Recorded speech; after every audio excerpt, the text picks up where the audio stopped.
We may make a lot of money, but we spend a lot of money. Parking isn't a new issue. If you plan to go somewhere in your car, you're going to need somewhere to park. But at the University of Florida, something so simple can quickly turn into a big problem, especially if you don't have a decal. If you pay and you do have a decal, that you should have parking. Because I know a lot of people who pay and then you still have to look for parking. So I mean, what's the point of paying if you still don't get a park? According to numbers by student government, UF Parking and Transportation Services sells over 40,000 decals a year to students and faculty, but only has around 14,000 parking spots available. If they were all sold to students at $154 each, the decals would bring in over $6 million. We're adding more dorms for more students, and there's nowhere for them to park, but yet they still sell them parking passes. So they're charging them a semester fee to park on campus, and there's nowhere to put their car.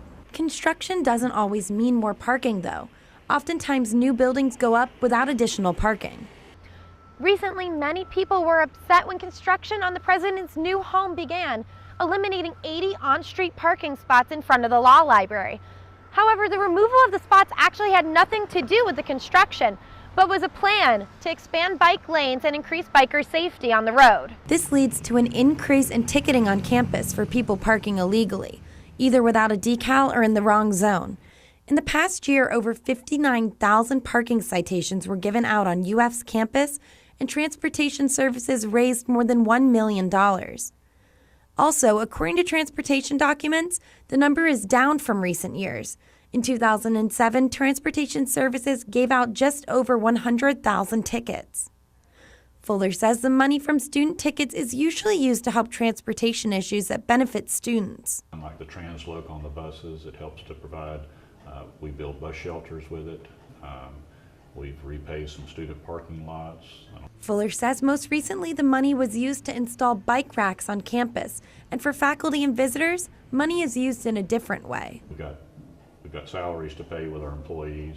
We spend almost $1 million a year just making sure that our 13 parking garages that we have are structurally sound. Decal sales and citations are also used to pay for the utility costs of the garages, which are lit 24 hours a day.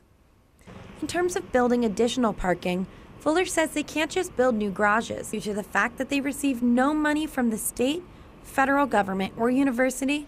They must first raise funds and then borrow money, similar to buying a home. Can't incur more debt until we pay off some of our older debt. We're still paying off some of our newer garages.